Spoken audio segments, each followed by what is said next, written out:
আসসালামু আলাইকুম। আজকে আমরা করোটিক স্নায়ু সম্পর্কে জানব।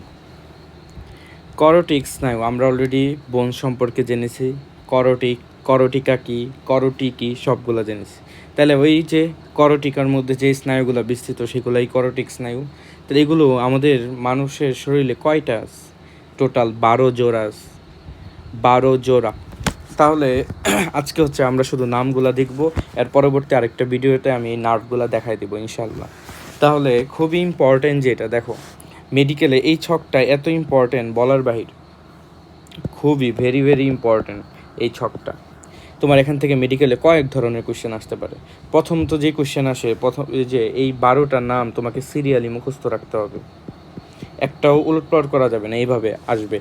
অষ্টম করোটিক স্নায়ুর নাম কি, অথবা বলবে যে অ্যাবডুসেন্স এটা কত নম্বর করোটিক স্নায়ু। তাহলে আমাদেরকে সুন্দরভাবে এই নামগুলো কি মুখস্থ রাখতে হবে। তাহলে তুমি অনেক ছন্দ আছে, অনেকে বিভিন্নভাবে মনে রাখে, তবে তুমি যেভাবে মনে রাখো পরীক্ষার হলে পারতে হবে, কোশ্চেন ধরলে পারতে হবে। তাহলে প্রথমেই ট্রিপল ও, প্রথমেই 3টা ও দিয়ে নাম ট্রিপল ও। ট্রিপল ও থেকে olfactory, optic, oculomotor. Olfactory, optic, oculomotor. তারপর হচ্ছে ডাবল টি, ট্রক্লিয়ার ট্রাইজেমিনাল। তারপর হচ্ছে AFA, আমরা আফা বলতে পারি, আপু না বলে আফা। তাহলে ওই যে abducens, facial, auditory. Abducens, facial, auditory. তারপর হচ্ছে তারপরেরটা তোমার এইভাবে মনে রাখতে হবে। এছাড়া তুমি যেভাবে তুমি নিজে ছন্দ বানাইতে পারো, যেভাবে মনে রাখো। GVSH, G for glossopharyngeal, V for vagus, S for spinal accessory, H for hypoglossal. তাহলে নামগুলা সিরিয়ালি মনে রাখতে হবে, উলটপালট করা যাবে না। গেল। তারপর এখান থেকে যে দ্বিতীয় কোশ্চেনটা আসে, দ্বিতীয় কোশ্চেনটা তোমার আসতে পারে এভাবে, এদের প্রকৃতি কী? তোমাকে বললো অকুলোমোটর স্নায়ুর প্রকৃতি কী। তাহলে আমরা এর আগে জানতে হবে তাহলে স্নায়ুর প্রকৃতি কয় ধরনের। স্নায়ুকে আমরা টোটাল 3টি ভাগে ভাগ করতে পারি। এই 3টি ভাগ কি কি? একটা হচ্ছে আমরা বলি সংবেদী বা সেন্সরি, সংবেদী বা ইংলিশে বললে সেন্সরি নার্ভ। এগুলো আমরা কত 128 দিয়ে মনে রাখবো। আরেকটাকে আমরা বলি মোটর, বাংলায় বললে চেস্টীয়। আরেকটা নাম আছে আজ্ঞাবাহীও বলে। আর যাদের মধ্যে এই দুই বৈশিষ্ট্যই আছে তাদেরকে বলে মিক্সড অথবা মিশ্র। মিশ্র কারা? 5, 7, 9, 10। 5, 7, 9, 10। তাহলে মোটর কারা? তাহলে মোটর হবে এইগুলা বাদে। এগুলা বাদে কি আছে?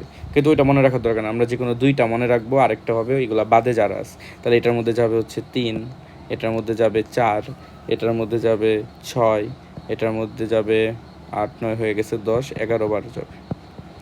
তো আশা করি মনে থাকবে। তাহলে আমরা 2টা কোশ্চেন দেখে ফেললাম। তাহলে প্রথমত এদের নাম সিরিয়ালি মুখস্থ রাখতে হবে, দ্বিতীয়ত মনে রাখতে হবে এদের প্রকৃতি কীরূপ, এরা সংবেদী, এরা মোটর নাকি এরা মিক্সড। খুবই ইম্পর্টেন্ট, খুবই মেডিকেলের জন্য খুবই ইম্পর্টেন্ট। তৃতীয় যেই জিনিসটা আমাদের মনে রাখতে হবে সেটা হচ্ছে এদের কাজ। এদের কাজগুলো কি কি? খুবই ইম্পর্টেন্ট। অলফ্যাক্টরি নার্ভ, এই অলফ্যাক্টরি নার্ভের কাজ হচ্ছে মস্তিষ্কে ঘ্রাণ উদ্দীপনা জাগানো। তাহলে যত ঘ্রাণ আমরা নিচ্ছি সেগুলো কি কোনটা সাহায্য করবে, কোন নার্ভ ব্রেনে নিয়ে যাবে? Olfactory nerve. অপটিক নার্ভের কাজ হচ্ছে দর্শনে সাহায্য করা, দেখতে সাহায্য করা। যেগুলো বেশি লাগবে আমি সেগুলোই শুধু বলতেছি। তারপর আমাদের লাগবে ট্রাইজেমিনাল নার্ভ। এই ট্রাইজেমিনাল নার্ভ থেকে এই কথাটা মনে রাখতে হবে, তাপ, চাপ ও হচ্ছে স্পর্শ সঞ্চালন করে।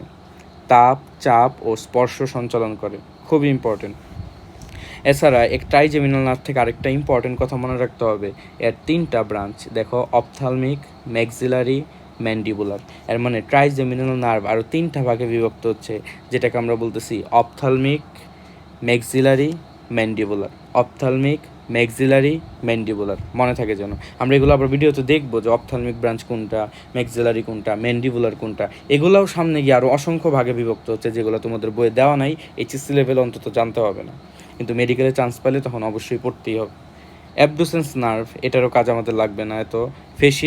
ফেসিয়াল নার্ভের মধ্যে আমাদের লাগবে, এটি হচ্ছে মৌখিক অভিব্যক্তি। খুব সুন্দর একটা কথা বলছে, মৌখিক অভিব্যক্তি, চর্বণ ও গ্রীবা সঞ্চালন করে। ওই যে মানুষের ফেসিয়াল বিভিন্ন এক্সপ্রেশন আছে, ওই এক্সপ্রেশনগুলোতে হেল্প করতেছে ফেসিয়াল নার্ভ, খুবই ইম্পর্টেন্ট। তারপর অডিটরির কাজ কি? শ্রবণ ও ভারসাম্য রক্ষা। অডিটরি নার্ভের কাজ শ্রবণ ও ভারসাম্য রক্ষা, ভেরি ভেরি ইম্পর্টেন্ট। এগুলো কিন্তু ইম্পর্টেন্ট অনেক, যেগুলো হচ্ছে সংবেদী কাজগুলো করতেছে, তোমাকে ঘ্রাণ উদ্দীপনা যেটা দিচ্ছে, তারপর দর্শনে যেটা সাহায্য করতেছে অপটিক নার্ভ। তারপর এখন আমরা আবার পেলাম যে গ্রীবা সঞ্চালন ফেসিয়াল, তারপর হচ্ছে শ্রবণ ও ভারসাম্য। খুবই ইম্পর্টেন্ট কথা, কান কিন্তু শুধু আমাদের শুনতেই হেল্প করে না, কান আমাদের হচ্ছে ভারসাম্য রক্ষায়ও হেল্প করে। গ্লোজোফেরেঞ্জিয়াল, এর কাজ কি?